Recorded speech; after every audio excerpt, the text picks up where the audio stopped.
পরের দিন সকালে সেই আগের বারের মতো আজও খানবাড়ির প্রতিটি কোণ বিয়ের সাজে সজ্জিত। ঝলমলে আলো, ফুল আর রঙিন কাপড়ে পুরো বাড়িতে এক উৎসবের আমেজ।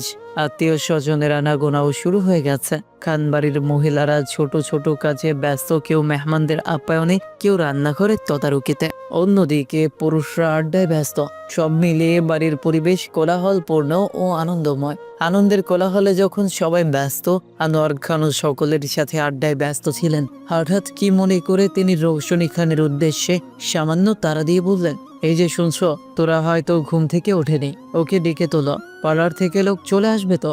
রৌশনী খান কিছু বলার জন্য মুখ খুলতে যাবে, পাশ থেকে তনুজা খান তার আগেই সবাইকে নাস্তা দিতে দিতে রৌশনী খানের উদ্দেশ্যে স্বাভাবিকতা ও স্নেহ মাখা নিয়ে বললেন, আফা, আপনি এই দিকটা খেয়াল রাখেন, আমি যাচ্ছি। কিছুদিন ধরে মেয়েটার সাথে মন খুলে কথা বলতে পারছি না, এখন একটু গিয়ে বলে আসি। রৌশনী খানের সম্মতি দিলেন।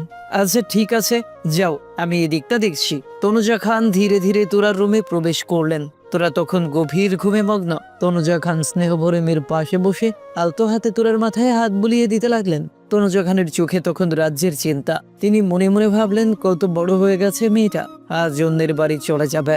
এই বাড়ির সদস্য থেকে এখন অন্য বাড়ির সদস্য হয়ে যাবে। মাতৃত্বের এই চিরন্তন অনুভূতিতে তনুজা খানের চোখের কোণ দিয়ে জল গড়িয়ে পড়ল। নিজের মাথার উপর কারো আলতো স্পর্শে তোরার ঘুম আস্তে আস্তে ভেঙে গেল। সে কেঁপে উঠে চোখ খুলে দেখে তার মা। তোরা তার মার চোখে জল দেখে বিছানা থেকে উঠে বলল, মা তুমি কাঁদছো কেন? তনুজা খানের আবেগ মাখা উত্তর দিলেন, তুই কত বড় হয়ে গেছিস। তোরা নীরবে বুঝতে পারলো আজ তার বিয়ে, অন্যের বাড়ি চলে যাবে, তাই তার মা এই কথাগুলো বলছে। তার নিজের কষ্টটা তখন ক্ষণিকের জন্য আড়ালে চলে গেল। পর মুহূর্তে কাল রাতে আরশির বলা প্ল্যানটা তোরার মনে পড়ে গেল। সঙ্গে সঙ্গে তোরার চোখ ভিজে উঠল। তোরা আর নিজেকে সামলাতে পারল না। সে সাথে সাথে তার মাকে জড়িয়ে ধরে হাউ মাউ করে কেঁদে উঠল। মেয়ের এমন আচমকা কান্না দেখে মায়ের বুক হাহাকার করে উঠল। তনুজা খানও নিজেকে ধরে রাখতে পারলেন না। তিনিও অঝরে মেয়েকে ধরে কান্না করতে লাগলেন। সত্যি এই মুহূর্তটা খুব কষ্টের। এই মুহূর্তটা যাদের জীবনে এসেছে শুধুমাত্র তারাই বুঝবে এর যন্ত্রণা। মা ও মেয়ে দুজনের অশ্রু দুটি ভিন্ন কারণে ঝরছে। একজন মেয়ের বিদায়ের কথা ভেবে, আর অন্যজন বিয়ের নামে আসন্ন প্রতারণা এবং জীবনের অনিশ্চয়তার কথা ভেবে। কান্নার মাঝে তনুজা খান কণ্ঠে সান্ত্বনা দিয়ে বললেন, কাঁদিস না মা, মেয়েদের একদিন পরের বাড়ি যেতেই হয়। শিহাব বাবা অনেক ভালো, তোকে অনেক সুখে রাখবে। তোরা তার মায়ের কথা শুনে কোনো উত্তর দিল না, শুধু নীরবে তার মাকে জড়িয়ে ধরে অশ্রু ঝরাতে লাগলো। ঠিক সেই মুহূর্তে আরশি এবং তার সাথে পার্লারের একজন মহিলা রুমে প্রবেশ করলো। তনুজা খান আর তোরা দুজনেই দ্রুত স্বাভাবিক হয়ে বসলেন। আরশি তোরার কান্না ভেজা চোখের দিকে তাকিয়ে চোখ টিপে ইশারা দিয়ে সান্ত্বনা জানালো, তুই চিন্তা করিস না, সব ঠিকঠাক হবে। তনুজা খান কিছুক্ষণ বসে তোরার সাথে আর আরশির সাথে গল্প করে ঘর থেকে চলে গেলেন। তনুজা খান যেতেই পার্লারের মহিলাটি আরশি আর তোরার উদ্দেশ্যে প্রশ্ন করলেন, কাকে সাজাতে হবে আপনাদের মধ্যে? ঠিক তখনই তোরা দুষ্টুমির ছলে কিন্তু ভেতরের পরিকল্পনা মাথায় রেখে বলে উঠল, এই যে আমার আপুকে। তোরার কথা শুনে আরশি চোখ কপালে তুলে তোরার দিকে তাকালো। তোরা দুষ্টুমাখা হাসি দিয়ে দ্রুত কাপড় নিয়ে দৌড়ে ওয়াশরুমে গেল, কিন্তু ভুলবশত নিচের লেহেঙ্গাটা না নিয়ে আরশির লেহেঙ্গা নিয়ে ভেতরে ঢুকে পড়লো। এদিকে আরশি তোরার কথায় রাগে ফেটে পড়ছে। না জানি এই মেয়ের জন্য তার আবার কি বিপদে পড়তে হয়। মুহূর্তে সে মনকে সান্ত্বনা দিল, যাই হোক, আমি অন্তত দুজনের ভালোবাসা তো এক করে দিতে পারবো। এসব ভেবে আরশি নিজের মনকে বোঝালো। তোরা ফ্রেশ হয়ে ওয়াশরুম থেকে বের হয়ে এলো। আরশি তখন ফোন টিপতে ব্যস্ত। ওয়াশরুমের দরজা খোলার শব্দে আরশি বুঝে যায় তোরা এসে পড়েছে। আরশি তোরার দিকে না তাকিয়ে ফোন ঘাটতে ঘাটতে তোরাকে বলল, তোরা হয়েছে তোর, আসলে আরফা আর তিথি আসবে, যা করার তাড়াতাড়ি কর, আর আমি এই রুমে ফ্রেশ হব, তাই কাপড় নিয়ে এসেছে, তুই যা করার কর, আমি ফ্রেশ হয়ে আসছি।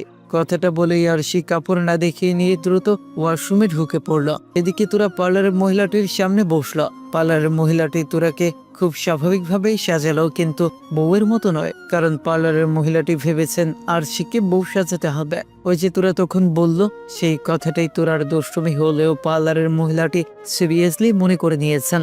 আরশি ফ্রেশ হয়ে ওয়াশরুম থেকে বের হয়ে তোরার দিকে তাকালো। নিজের লেহেঙ্গা তোরার গায়ে দেখে সে চমকে উঠল। তারপর সাথে সাথে নিজের দিকে তাকিয়ে দেখলো সে তোরার লেহেঙ্গা পরে নিয়েছে।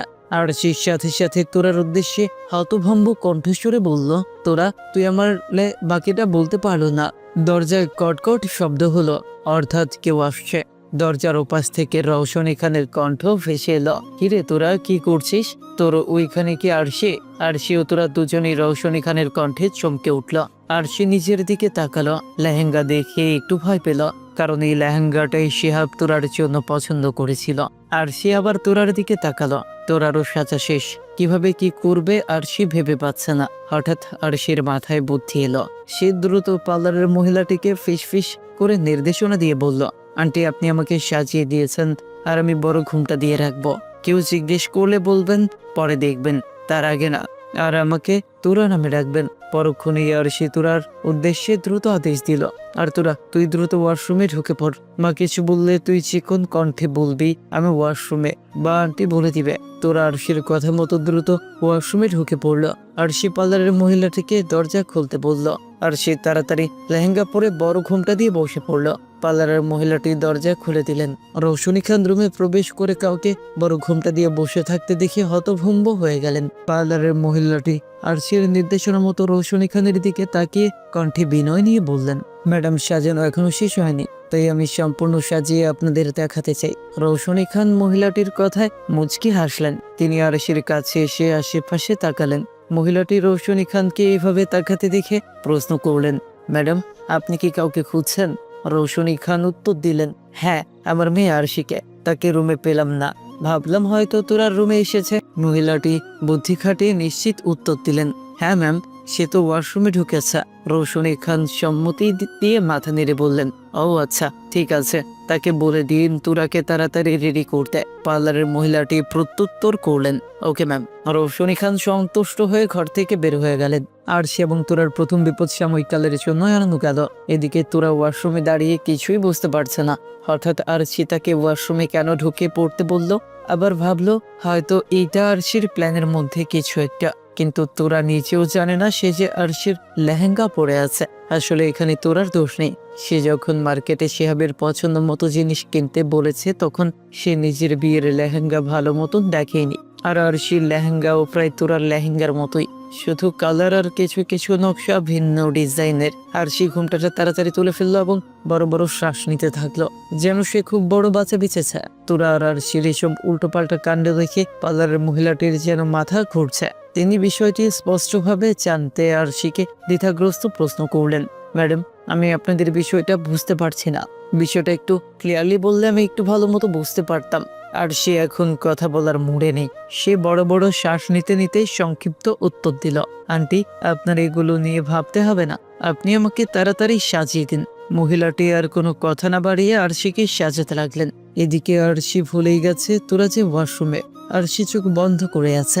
মহিলাটি আরশিকে একদম বউ বেশি সাজিয়ে তুললেন। সাজানো শেষ হলে মহিলাটি আরশির দিকে তাকিয়ে মুগ্ধ হয়ে বললেন, ম্যাডাম হয়েছে, অনেক সুন্দর লাগছে আপনাকে।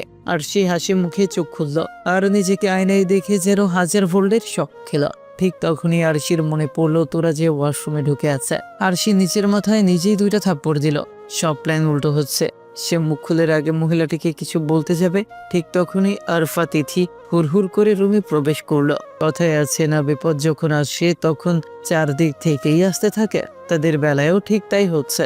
আর সে তাদের আগমন দেখে সাথে সাথে আবারও বড় ঘুমটা দিয়ে বসে পড়লো। মহিলাটি আরশিকে আবার ঘুমটা দিতে দেখে বুঝে গেল আগের মতো প্ল্যান কাজে লাগাতে হবে তাকে। আরফা আরশিকে যাকে সে তোরা মনে করছে এইভাবে ঘুমটা দিয়ে বসে থাকতে দেখে কৌতূহল নিয়ে প্রশ্ন করলো, কিরে তোরা তুই এইভাবে ঘুমটা দিয়ে বসে আছিস কেন? আরশি ঘুমটার আড়ালে হাঁপাচ্ছে। মহিলাটি আরশিকে কোনো কথা বলতে না দেখে আরফার উদ্দেশ্যে বললেন, ম্যাডাম তিনি চাইছেন এই সাজানোটা একেবারে বিয়ের আসরে তার হাজবেন্ডের সামনে দেখাতে, তাই তিনি এখন কাউকে নিজেকে দেখাতে চাইছেন না।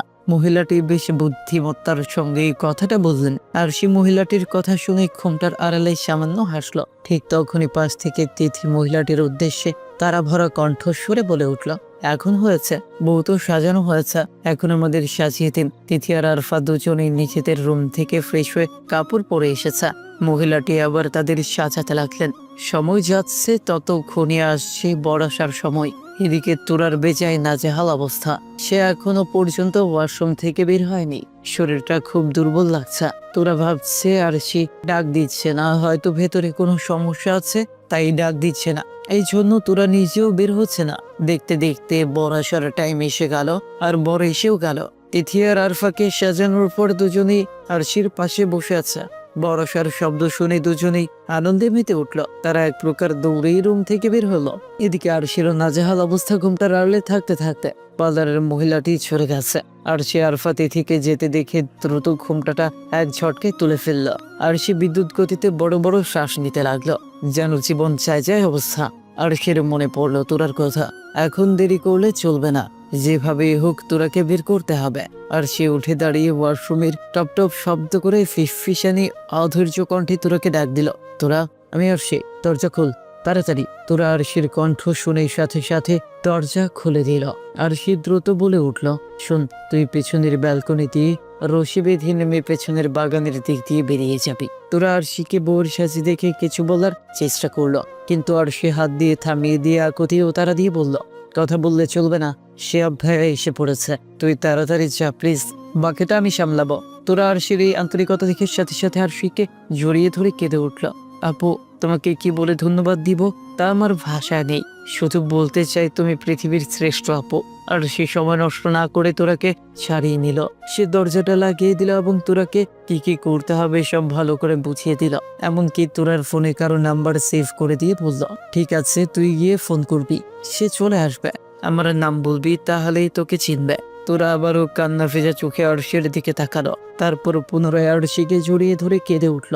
এবার আরশিও কাঁদতে কাঁদতে বলল, নিজের খেয়াল রাখবি, কি হয় আমাকে জানাবি, আমি তোর পাশে সব সময় আছি। তোরা আর আরশি কিছুক্ষণের মধ্যে স্বাভাবিক হলো। তোরা ব্যালকনিতে একটা রশি বেঁধে বেয়ে নেমে পড়ল। আরশি দাঁড়িয়ে দেখছে তোরাকে। তোরা নেমে পেছনের বাগানের দিকে ছুটল।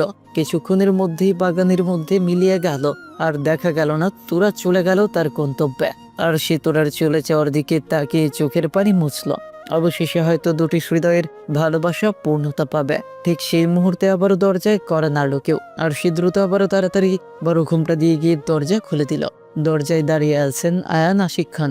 আশিক খান আরশিকে তোরা মনে করে নিচের বুকের সাথে জড়িয়ে ধরে বললেন, আমার কলেজের টুকরো মেয়ে, তোর বাবা তোকে খুব মিস করবে। তুই চিন্তা করিস না, শেহাব তোকে অনেক ভালো রাখবে। ঘুমটার আড়ালে আরশি থরথর করে কাঁপছে। তার মাথা ঘুরছে, যেন যে কোনো সময় পড়ে যাবে এমন অবস্থা। আরশিকে যে বিপদের মধ্যে পড়তে হবে তা সে কল্পনাও করেনি। সবকিছুই কেমন জানি অদল বদল হয়ে যাচ্ছে।